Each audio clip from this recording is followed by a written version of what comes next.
আচ্ছা, এই রবি ছেলেটাকে? কোন রবি? ওই যে তুমি ফেসবুকে যার সাথে কথা বলো। আচ্ছা, আরে ও তো আমার স্কুল ফ্রেন্ড। কই, তুমি তো আমাকে কখনো বলো নাই। এটা বলার কি আছে? আমাকে না বলে তুমি ওর সাথে এত কথা বললে? আজব তো, ও তো শুধুমাত্র আমার বন্ধুই হয়। তুমি এত রিয়েক্ট করছো কেন? কেন বলছি জানো? শুরু থেকে এখন পর্যন্ত তোমার খারাপ সময় আমিই ছিলাম, আমিই আছি, তোমার কোনো ফ্রেন্ড ছিল না। আজব, তুমি এসব কি বলছো? আসলে কি জানো, এইসব গুড ফ্রেন্ড বেস্ট ফ্রেন্ড হঠাৎ করে লাইফে একবার আসে, আর একটা সময় পর ওরা বুঝিয়ে দেয় তোমার লাইফ পার্টনার তোমার জন্য ঠিক নয়।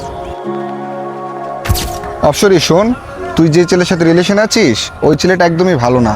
তুই এর থেকে ভালো ছেলে ডিজার্ভ করিস। ধুর, কি বলছিস এসব? আয় তো। আর তারপরই সম্পর্ক নষ্ট হওয়া শুরু করে। শেষমেশ দেখা যায় দুজনের ভিতরে যতটুকু ভালোবাসা থাকে, তৃতীয় ব্যক্তির জন্য এই ভালোবাসাটা টিকে না। তুমি ঠিক বলেছো, আমি সরি। এরপর থেকে আর এরকম হবে না।